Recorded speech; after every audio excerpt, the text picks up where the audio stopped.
The wheelchair wasn't moving. That was the first thing Russell Holt noticed. Not the girl sitting in it. Not the rain beginning to spot the sidewalk in dark circles. Not the fact that it was 20 past 11 on a Tuesday night and there was no one else on this stretch of Maple Creek Road. He noticed the chair, because he'd grown up watching his uncle push his grandmother around in one of the old manual kind, and he knew what a stopped wheelchair looked like. It looked like defeat. And this one, the motorized kind, the kind with a joystick and a small digital display on a right armrest, had its little screen blinking red. He had pulled his truck into the Shell station to buy a can of soup because the thought of going home and cooking something had felt like too much. $14 and change in his checking account. A can of tomato soup was 93 cents. He'd done the math twice in the cab of his truck and felt embarrassed about having done it. He almost walked past her. She was maybe 16, maybe 17. She wore a thin gray jacket that wasn't doing anything for her in the October air, and her dark hair was pulled back in a way that looked like it had started the day neat and given up somewhere around noon. She wasn't looking at him. She was looking at the sidewalk ahead of her, as if she were calculating how far she'd have to go and whether it was worth it. Russell stopped. He stood there for a second with his hands in the front pocket of his sweatshirt and said the most useless thing a person can say to someone sitting alone in a dead wheelchair in the rain at 11 at night. "You okay?" She didn't look up. "Does it look like I'm okay?" He bought his soup. He bought a phone charger adapter from the spinning rack near the register because he wasn't sure what else to do. He stood outside and looked at her again. The rain was picking up. "Your battery's dead," he said. "I know that. You got someone coming?" She said nothing for a moment, just that index finger of hers tapping once against her lower lip. Then, "I called someone." He waited. She didn't elaborate. He looked up and down the road. The nearest cross street was half a mile back, and there was nothing that direction except a closed laundromat and a CVS. "I can push you somewhere while you wait," he said. She looked at him for the first time then. She had the kind of eyes that take inventory, like she was cataloging him.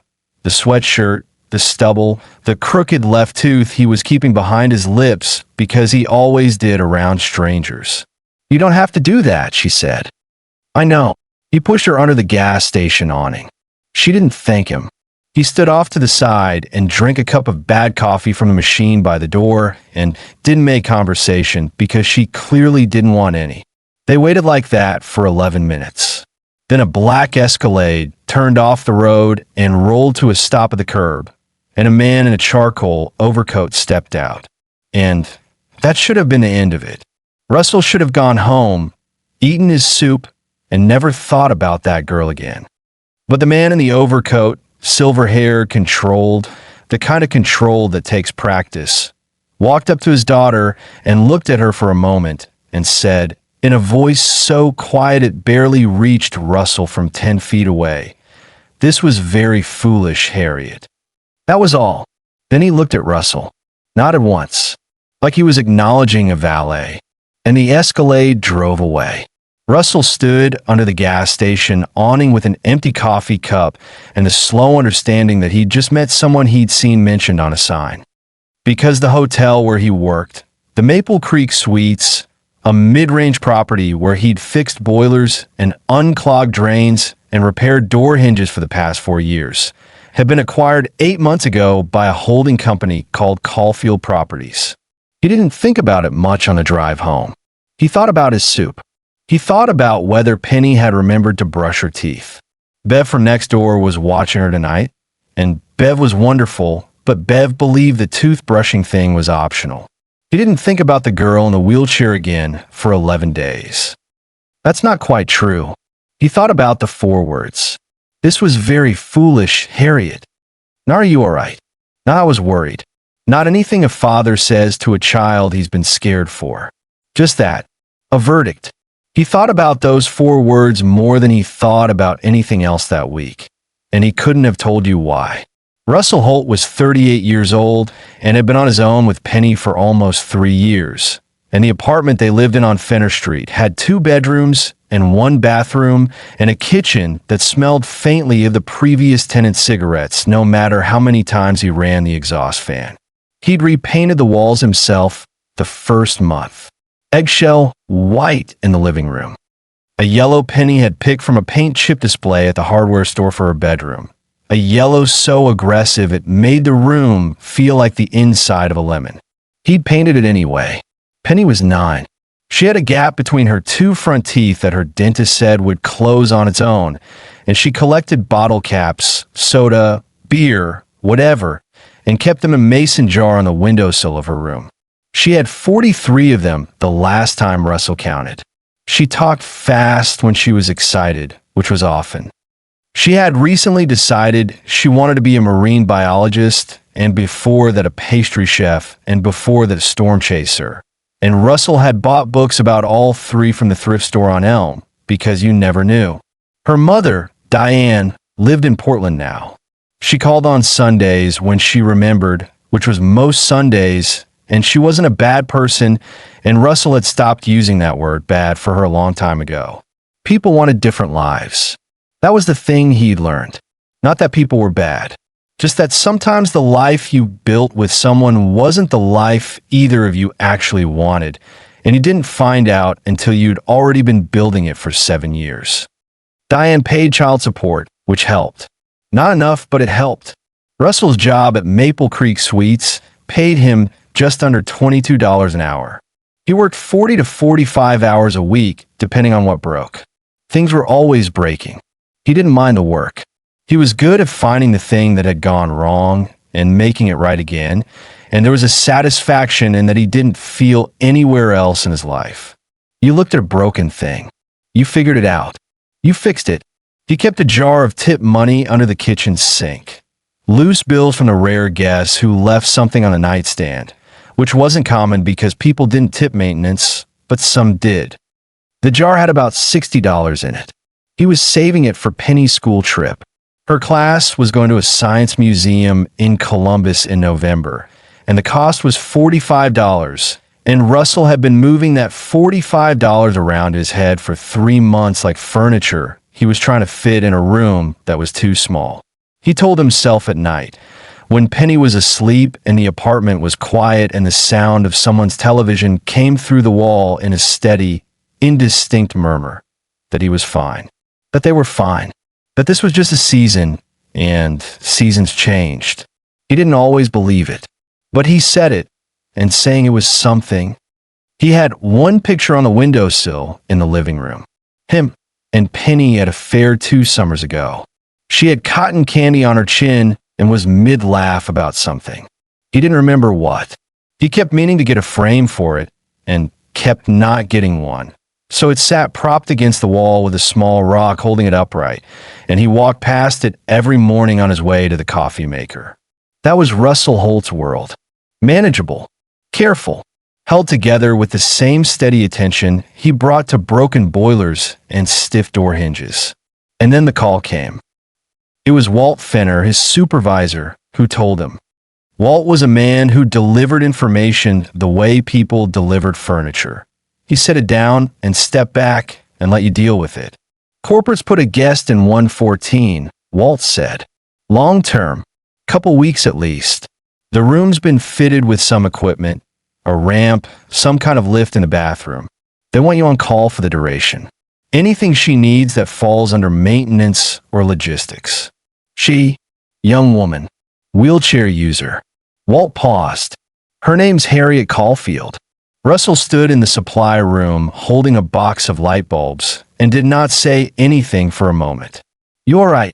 Walt said. Yeah, Russell said. Yeah, Fina. Now, here's the thing you need to understand about what happened next.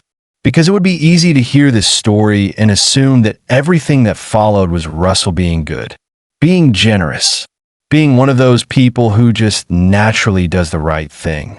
But that's not quite what it was. The first time Russell knocked on the door of room 114, he was doing his job. That was all. Walt had told him to introduce himself, and so he knocked, and a voice said, "It's open," and he went in. The room had been rearranged. The desk was pushed against the far wall. The furniture had been moved to create clear pathways. There was a small portable ramp over the bathroom threshold. And Harriet Caulfield was by the window with a book open in her lap. And when she looked up at him, she did the same thing she'd done under the gas station awning. She took inventory. "You," she said. "Me," he said. She looked back at her book. "Small world." "Not really. I work here." She turned a page. "I know. I looked you up." He wasn't sure what to do with that, so he introduced himself properly, Russell Holt, maintenance, and told her Walt's instructions, that she could call the front desk any time and they'd reach him. She nodded without looking up. He was halfway out the door when she said, "The ramp is an inch too high on the left side." He looked at the ramp. He crouched down. She was right. He fixed it. She didn't thank him. He left. That was the first day. The second day, the radiator in 114 was making a sound like someone tapping a pipe with a wrench, which, as it happened, was exactly what it was, an air pocket in the line. He bled it in 12 minutes. She watched him from across the room, that finger tapping her lip, and when he was done, she said, "My tutor says that sound is the pipes talking." "Your tutor's wrong." "I know," she said. "I looked it up." He almost smiled. He caught it before it got all the way out. The third day, she asked him to move a table 6 inches to the left because she couldn't reach the outlet from where she was. He moved it. She plugged in a small voice recorder, the kind with a built-in mic, about the size of a deck of cards. "You record things?" he asked. "Everything," she said. "It's easier than writing." "My hands." She stopped. Started again. "It's easier." He nodded. He didn't ask what she was recording right now. He figured it was probably none of his business. He was wrong about that, but he didn't know it yet. By the end of the first week, he knew a few things about Harriet Caulfield. She was 17. She had spinal muscular atrophy. She told him, "This the way you tell someone your zip code," like it was administrative information, which affected her muscle strength and meant the motorized wheelchair was permanent. She had been educated entirely by private tutors. She had never attended a school. She read 3 or 4 books a week and had opinions about all of them. She was, in the particular way of very intelligent people who had spent most of their lives without peers, simultaneously easy and difficult to talk to. She was difficult because she had no patience for approximation. If you said something that wasn't quite right, she would look at you, not cruelly, just with a kind of quiet waiting that made you go back and say it more accurately. She was easy because once you got past that, she asked real questions. Not small talk questions, real ones. "Why maintenance?" she asked on the 5th day. He was tightening the track on her closet door. "What? Why did you go into maintenance? You could have gone into a lot of things." He considered this. "I'm good at it." People are good at lots of things they don't do. He looked at her. "What's the alternative? Be bad at something and do that instead."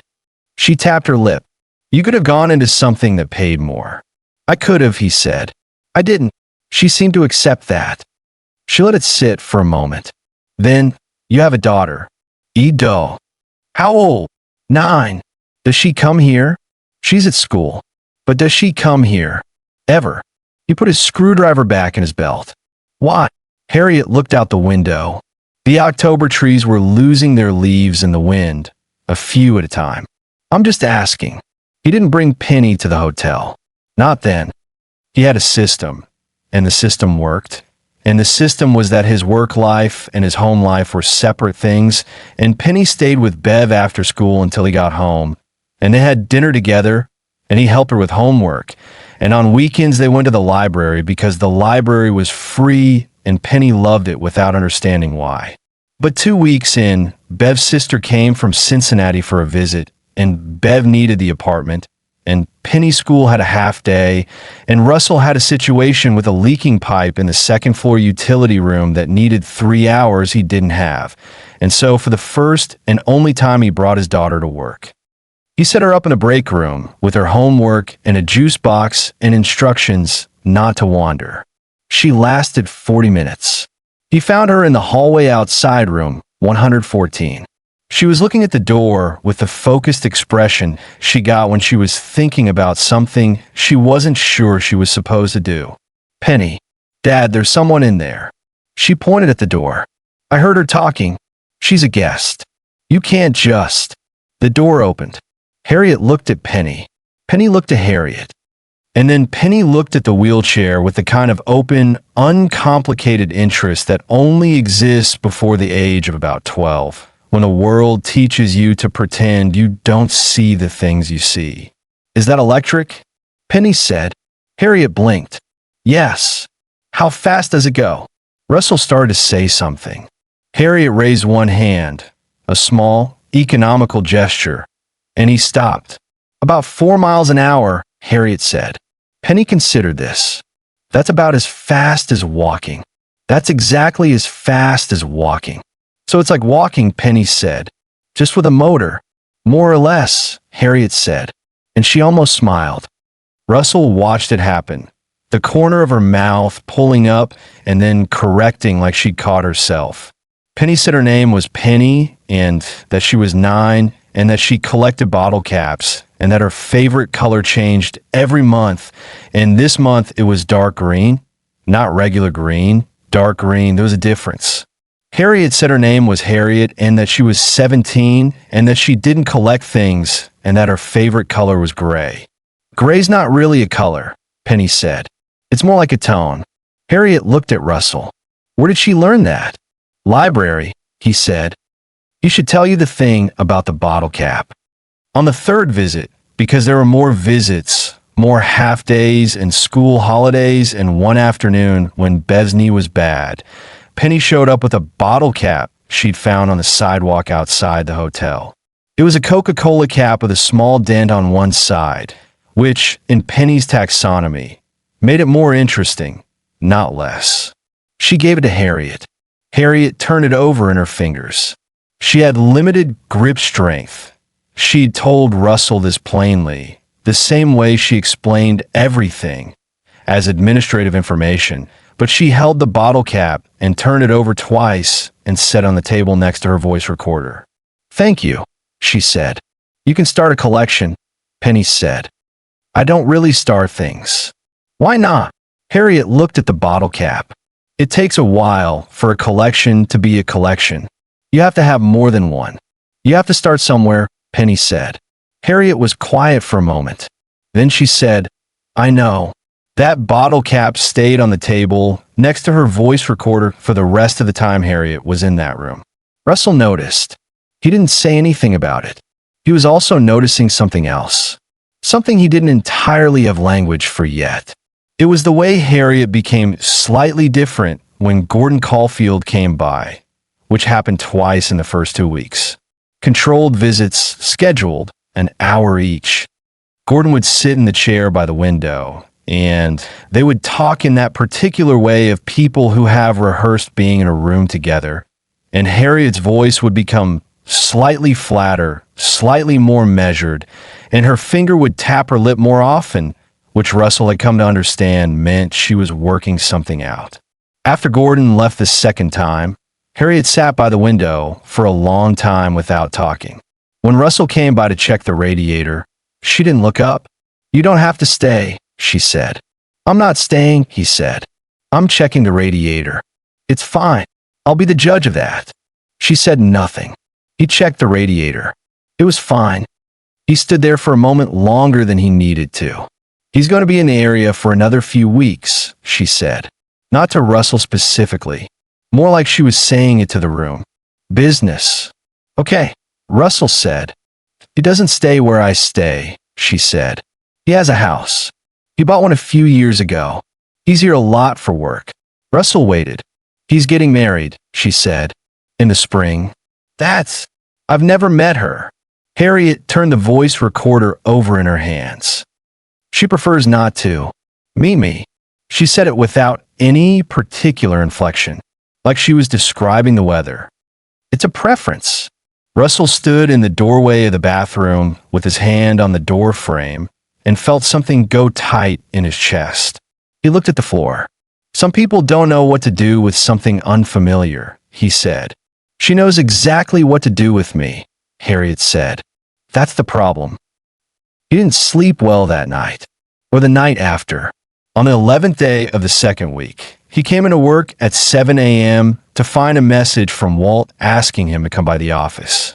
This happened occasionally, a facilities issue, a complaint, and Russell didn't think much of it. He poured his coffee and knocked on Walt's door and sat down across from a man who looked like he was delivering furniture he hadn't wanted to pick up. "I've got a situation," Walt said. Russell waited. HR got a flag. "Apparently one of the long-term guests has been spending time with your daughter." He looked at a piece of paper on his desk. "Harriet Caulfield." It was never more than a few minutes. "She's alone in that room most of." "I understand," Walt said. "I'm not questioning your judgment, Russ. But corporate got wind of it and they wanted to stop. Something about liability. I don't know the particulars." He set down the paper. "You're still on call for the room. But the kid doesn't come to work anymore." Russell nodded. "Okay." Walt said. "Okay," Russell said. He went back to his card and stood there for a moment. He thought about Harriet saying she prefers not to meet me in that flat, weathered voice. He thought about the bottle cap on the table next to the voice recorder. He thought about Penny explaining that gray was a tone, not a color. Then he thought, corporate got wind of it. In his experience, information moved up a hotel's chain of command the way water moved, in the direction of least resistance, toward the lowest point. And the lowest point in any hotel was the guests who mattered, the ones with accounts, the ones whose names were on the building. He didn't confront Harriet about it. He wasn't even sure what he would have said. The next morning he knocked on 114 and told her the ramp was looking a little loose at one end, and did she mind if he checked it. She said fine. He fixed the ramp. It wasn't actually loose, and she watched him with that cataloging expression and said, "Penny isn't coming today." "No," he said. "My father's assistant called the hotel," she said. "I figured." She looked at the window. "I didn't ask him to." "I know. I want you to know I didn't ask him to." He kept his voice level. "It's fine, Harriet." It was not entirely fine, but some things you don't say. He stood up and put his screwdriver away and was at the door when she said, "Wait." He waited. She was looking at the bottle cap on the table. "There was a reason I was on that street. The night you found me." He turned around slowly. "I was going somewhere," she said. "I had somewhere to go. My battery died because I misjudged the distance." She paused. "I was going to my father's house." "Okay," Russell said. "I found something," she said, "on his assistant's laptop." She left it open by accident when she was helping me schedule a tutor session. She turned the voice recorder over in her hands. "There are admissions forms for a residential facility in Connecticut.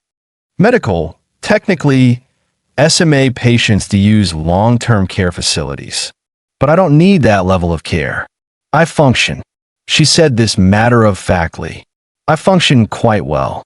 I was going to go to his house and ask him about it. Russell sat back down on the arm of the chair by the door. And my battery died," she said. "And then you were there. And then I went home." She looked at him. "He doesn't know I know about the forms." Russell looked at the floor. He breathed in slowly. He understood now what he was looking at, the entirety of it. The new fiancé, the facility, the 4 words at the gas station curb. "This was very foolish, Harriet." "Why are you telling me this?" he asked. "Because you're the only adult I know here," she said, "who doesn't work for my father." That was the midpoint. That was where everything changed shape. Because up until that moment, Russell had been telling himself a story about what this was. A job, a temporary situation, a girl who was difficult and smart and alone in a hotel room while her father went about his business elsewhere. He'd been keeping a careful distance between the thing that was his, Penny, the apartment, the jar of tip money, and the thing that wasn't. And now here was this girl handing him the map to a problem that could get him fired at minimum. Possibly worse. He sat with it for a moment. The responsible thing was clear. Nod, say nothing that could be used, go back to his cart, and keep doing his job. Have you talked to a lawyer? He said. She looked at him like the question surprised her. I am 17. There are lawyers who represent minors against their own parents. It happens. She was quiet. My father isn't, she stopped. He's not cruel. He's not that. She stopped again. He has a plan, and I'm not in it anymore. He doesn't know what to do with that, so he's doing the thing he knows how to do, which is manage the problem. You're not a problem. I know that, she said. He doesn't. Russell sat there for another minute. Then he said, keep the recorder on. She looked at him. You said you record everything, he said. Keep doing that. Everything your father says to you. Everything his assistant says to you. Don't antagonize anyone. Just keep the recorder on. She picked it up from the table and looked at it. You think that helps? I think you should have a record, he said. That's all. He left. He went back to his cart and pushed it down the hallway and told himself he had not just gotten involved. He had given a piece of advice. That was different. He didn't believe it, but he said it, and saying it was something. The weeks that followed were ordinary on the surface and nothing like ordinary underneath. Russell came to work. He fixed the things that needed fixing. He checked in on room 114 when there was a reason to and occasionally when there wasn't, and Harriet never commented on this, which he appreciated. They talked about her books. They talked about Penny's school trip. She'd been talking about it for 3 months, and it was coming up in November, the museum in Columbus. And Harriet had asked good questions about what Penny was interested in, and Russell had found himself telling her more than he'd planned to. About how Penny had decided that the ocean was the most interesting place on Earth, even though she'd never been within 300 miles of it.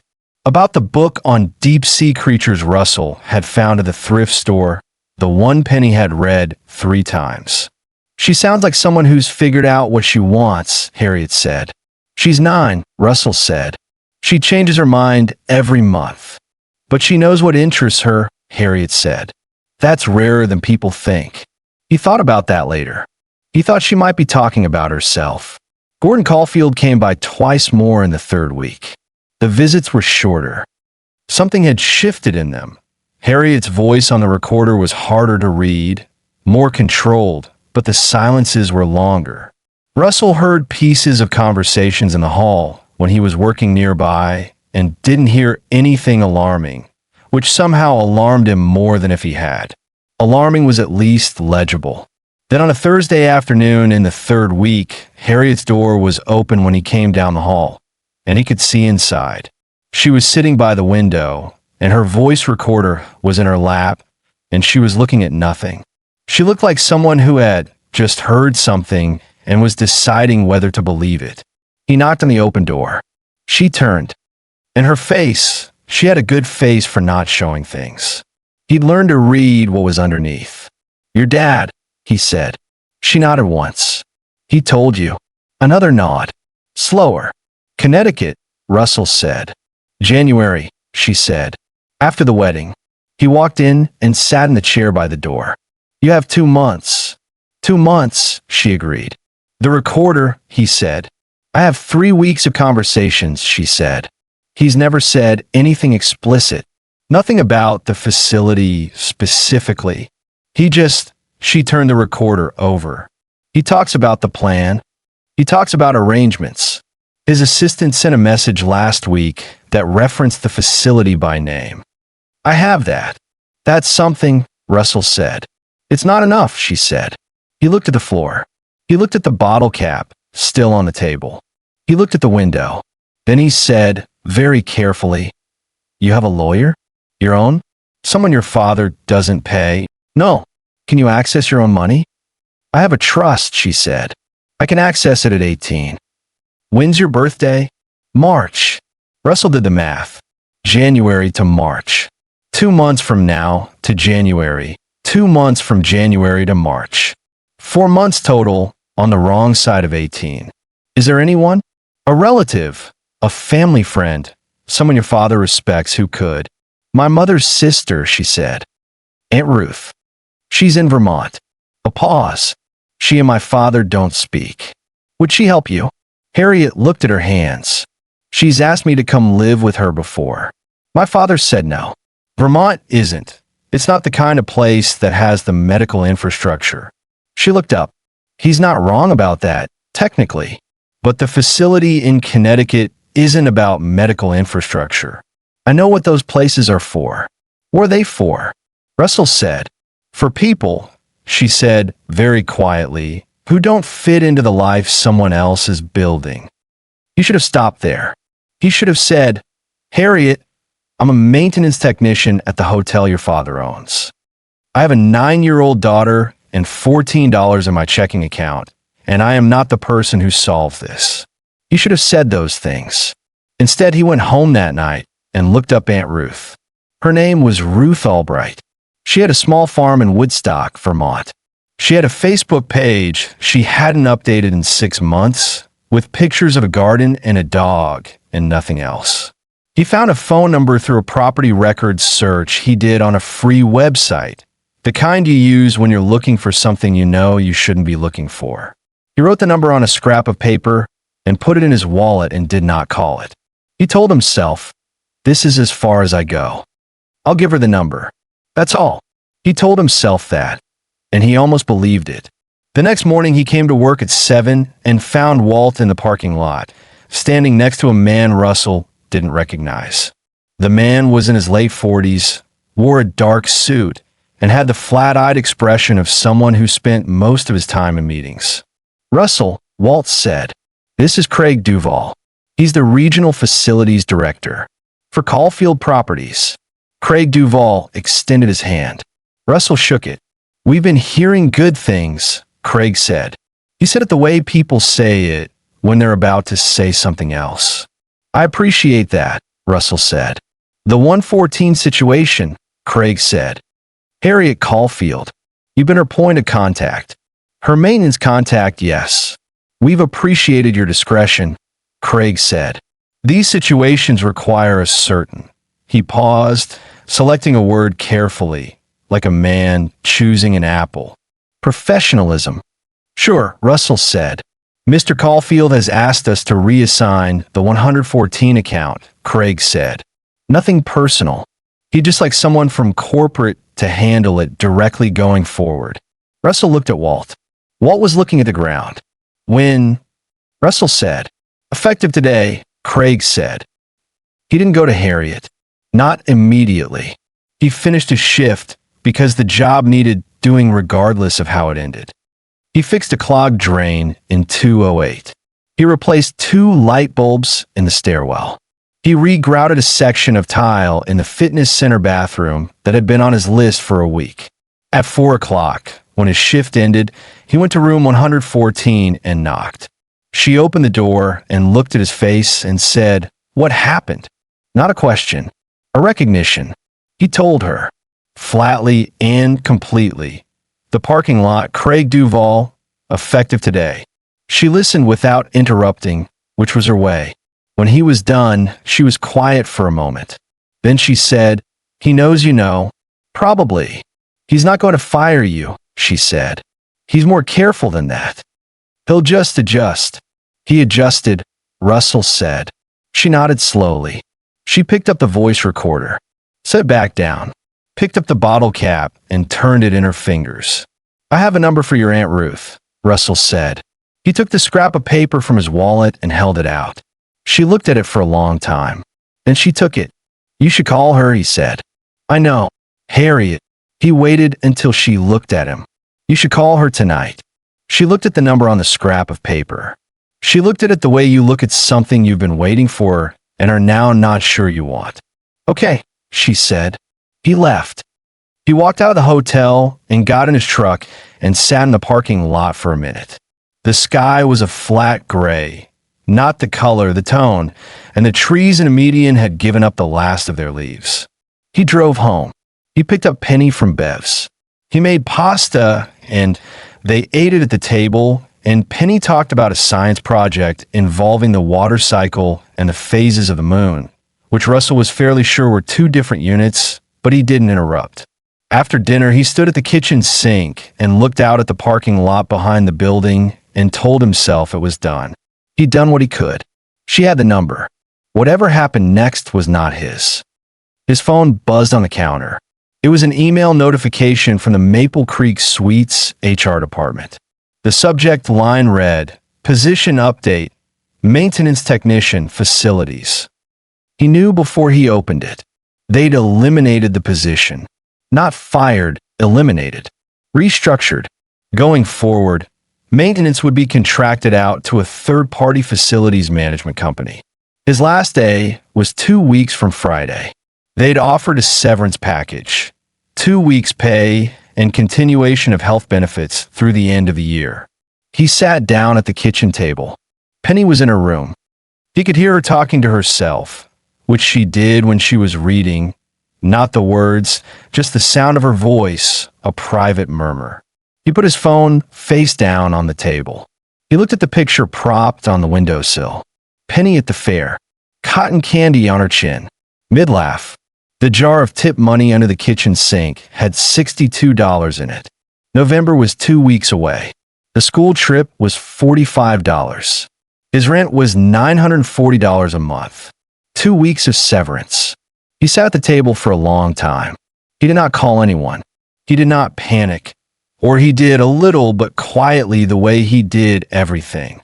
He worked through numbers in his head the way he worked through broken boilers. This is the problem. These are the parts. This is what it will take. By the time he went to bed, he had a rough plan. He'd start calling around tomorrow. He had skills. People needed maintenance work. He would get something. He lay in the dark and listened to the neighbor's television through the wall. He thought about Harriet calling Ruth Albright. He thought about the voice recorder. He thought about Craig Duvall in his dark suit, choosing words like apples. He thought, she said he was more careful than firing. And she was right. He hadn't fired Russell. He'd just removed the structure around him until the position became unnecessary. It was elegant in a cold kind of way. Russell could almost admire it. Almost. He didn't hear from Harriet for 4 days. He figured she'd called Ruth. He hoped she had. He spent those 4 days calling contractors, doing odd jobs, and trying not to look at his bank balance more than once a morning. On the 4th day, he was under his neighbor's kitchen sink fixing a leak. Bev had always paid him cash for small jobs, the going rate for neighborly goodwill, when his phone rang. The number was Vermont. He answered it. Mr. Holt. Not Harriet. An older woman. A voice with texture. This is Ruth Albright. Harriet's aunt. Yes, ma'am. Harriet told me a great deal about you, she said. She also told me what happened with your position. It's fine, he said. I'm not worried about that. A pause. I want to tell you something, Ruth said. I want to tell you that what you did for her, spending that time with her, giving her that number, I don't know that you understand how rare that is. In her experience. He didn't say anything. Ruth seemed to be looking for the right word. She's been managed her whole life. By people who are kind, most of them. But managing a person is not the same as seeing them. You saw her. Russell pulled a piece of plumber's tape from the roll and didn't say anything for a moment. She's easy to see, he said finally, once you stop thinking of her as a problem. A long pause on the line. I'm flying down next week, Ruth said. To see Gordon. Another pause. It won't be easy, but Harriet's not going to Connecticut. Good, he said. She also told me to tell you, Ruth said, that she recorded everything, including the conversation in the parking lot. A Mr. Craig Duvall told you the change was effective immediately and that there was nothing personal involved, and 2 hours later you received notice that your position was eliminated. Russell was very still. She wasn't supposed to be in the parking lot, he said. No, Ruth agreed. She wasn't supposed to be a lot of places. She goes where she wants. The next week was the longest of Russell's life, and also oddly quiet. He did odd jobs. He helped Bev reorganize her storage closet. He took Penny to the library twice. He applied for 3 jobs and heard back from none of them. He put the $62 from the tip jar into his checking account because he needed it. And then he felt bad about it for a whole afternoon and then stopped feeling bad because feeling bad didn't help anything. On the Wednesday of that week, Penny found out that Russell wouldn't be working at the hotel anymore. He told her simply and without making it dramatic. Sometimes jobs ended, and he'd find another one. Is it because of Harriet? She said. He looked at his daughter. 9 years old, gap-toothed, already too perceptive. Why would it be because of Harriet? He said. She shrugged. Because she lives there and her dad owns it, and you said she was having trouble. I never said. You didn't have to, Penny said. And she went back to her homework. He stood in the kitchen doorway and thought, I have no idea what I'm raising, but I think it might be magnificent. He didn't say this out loud. He made dinner. 2 days later, on Friday, the day of Penny's school trip to Columbus, the $45, the Science Museum with the deep-sea exhibit she'd been waiting for, an envelope appeared under his apartment door. No return address. Ohio postmark. Inside, a cashier's check for $2,800 and a single index card. On the card, in handwriting that was slightly irregular, like someone who'd had to work hard at legibility, go look at the ocean sometime. Ush. He sat on the floor of his hallway with his back against the door and held the card for a long time. Then he heard Penny's alarm go off in her room. She'd set it herself for the trip, and he got up and made her breakfast. He didn't know, not then, everything that had happened on the other side. Ruth told him later, piece by piece, the way you explain something that's still a little raw to talk about. She'd flown to Ohio. She'd met with Gordon Caulfield in the house he kept near the hotel, a 4-bedroom house that Gordon used for his business trips, and that had always felt to Ruth, in the 3 times she'd visited over the years, like a hotel room that was trying to be a home. Gordon had been controlled and precise, and had explained his reasoning in full, without apology, which Ruth had to admit was at least honest. Harriet was going to need increasing levels of care as she aged. The facility in Connecticut was the best in the country for SMA patients. It was not a nursing home. It was a residential community with full medical support and educational programming. He wanted what was best for her. Ruth had sat with this for a moment. Then she'd taken out her phone and played Gordon a recording. Not the parking lot. Not Craig Duvall. Something else. It was a conversation between Gordon and Harriet from 3 weeks earlier. Harriet asking, carefully, quietly, in that flat voice she used when she was working not to betray herself, whether the Connecticut arrangement was final. Gordon saying it was the right decision. Harriet asking whether she had any say in it. Gordon saying he would always consider her input. And then, a silence. And in the silence, Harriet's voice, just above a whisper, Dad, I just want to stay. Ruth said Gordon didn't say anything for a long time after she played it. He was a man who had built an empire by knowing how to read a room and respond accordingly. He had made decisions for his entire adult life by looking at what was practical, what was manageable, what was the right structure. And somewhere in all of that structuring, he had lost the ability to hear a simple sentence from his daughter. He didn't fold, not the way you'd want him to in a story. He didn't cry. He didn't suddenly transform into the father Harriet deserved. He looked at the phone for a while, and then he said, I didn't know she felt that way. Ruth said she'd looked at him and said, Gordon, she's been telling you. You haven't been listening. He was quiet again for a long time. Then he said, what does she need? Not a rhetorical question. A real one. The kind you only ask when you've given up arguing. They talked for 2 hours. Harriet joined them for the last 40 minutes by phone. She was direct and specific. She had always been direct and specific. She wanted to stay in Ohio. She wanted her trust accessible now, not at 18. She wanted the facility plan off the table. She wanted to continue her education through tutors.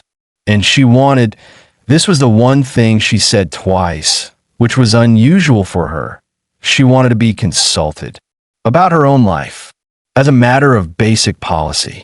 Gordon agreed to all of it, not warmly, not in the way a changed man agrees, more like a man who has recognized the limits of his approach and is choosing a different strategy.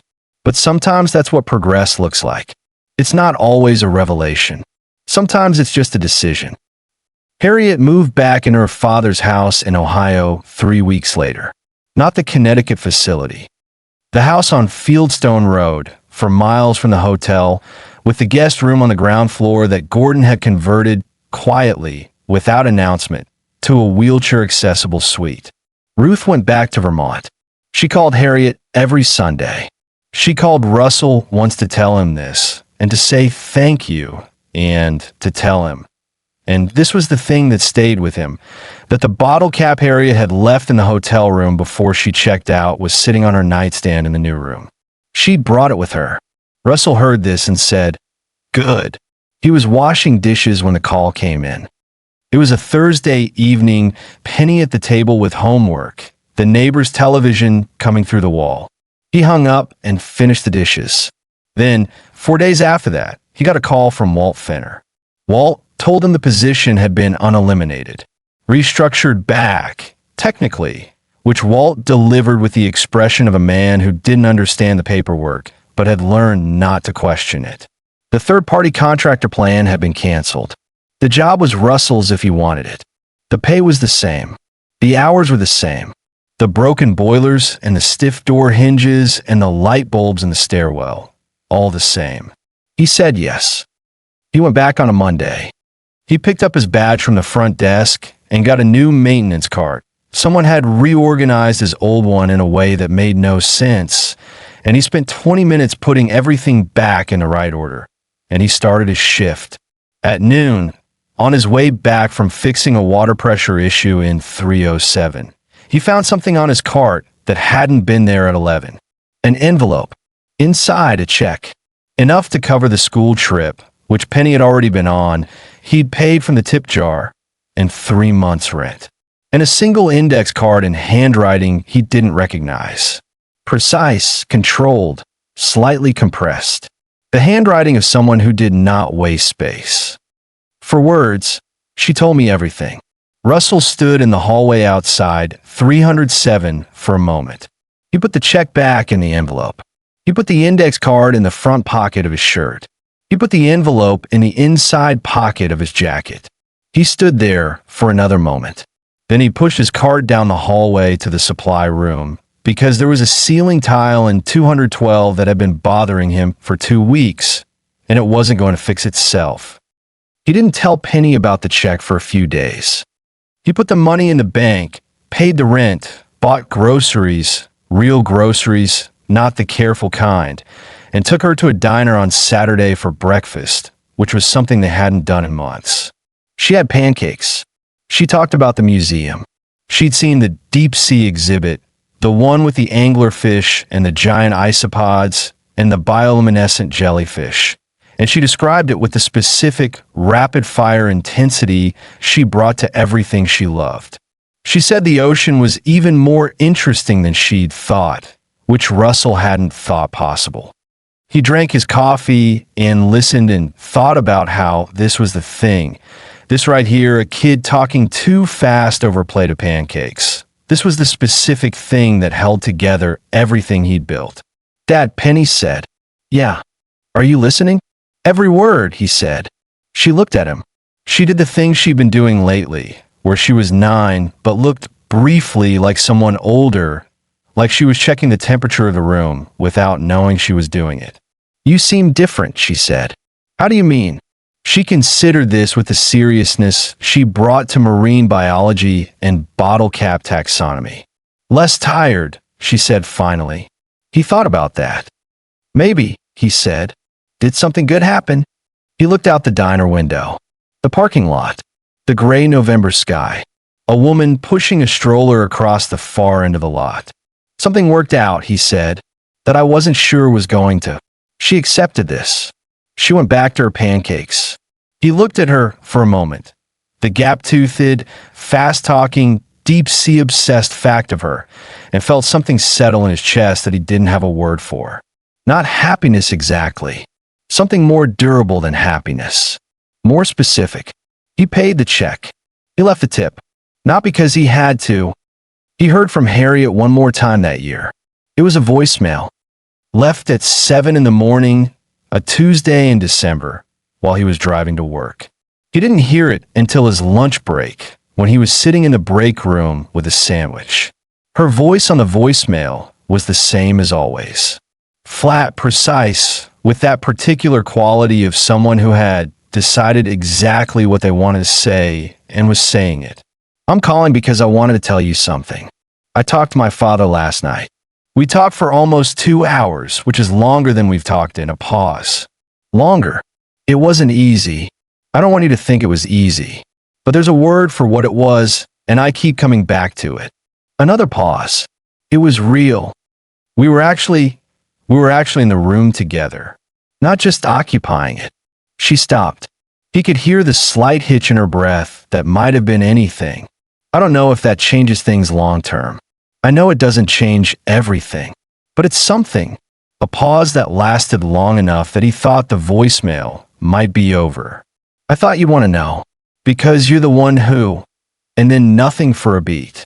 Like she decided against finishing the sentence. Tell Penny I still have the bottle cap. End of voicemail. He sat in the break room with his half-eaten sandwich and played the message again. Then he put his phone in his pocket and went back to work. Penny found another bottle cap the following week. On the sidewalk outside the library, on a Wednesday afternoon, heads up on the concrete like it was waiting for her. It was a root beer cap, which she said was unusual because root beer wasn't as popular as it used to be. She brought it home. She held it up to the window the way she held all of them to see the light through the logo. I'm going to mail this one, she said. Russell was making dinner. He turned. Mail it. To Harriet. She turned the cap over in her fingers. She only has one. You need more than one to have a collection. He looked at his daughter. Standing there at the window in the yellow room, the November light coming through, holding a root beer bottle cap up like a little lamp. We need her address, he said. Can you get it? He thought about it. Maybe, he said. He got it. Penny addressed the envelope herself in her handwriting, which was large and slightly chaotic and entirely her. Inside the envelope, the root beer cap wrapped in a piece of notebook paper that said, in Penny's script, one is not a collection. Now you have two. Piha. She sealed it herself and walked it to the mailbox on the corner without him. He watched her from the window, watched her pull open the slot and drop the envelope in and stand there for a second, the way you stand after you've done something small that might matter. And then she turned around and came back toward the building. She looked up and saw him in the window and waved. He waved back.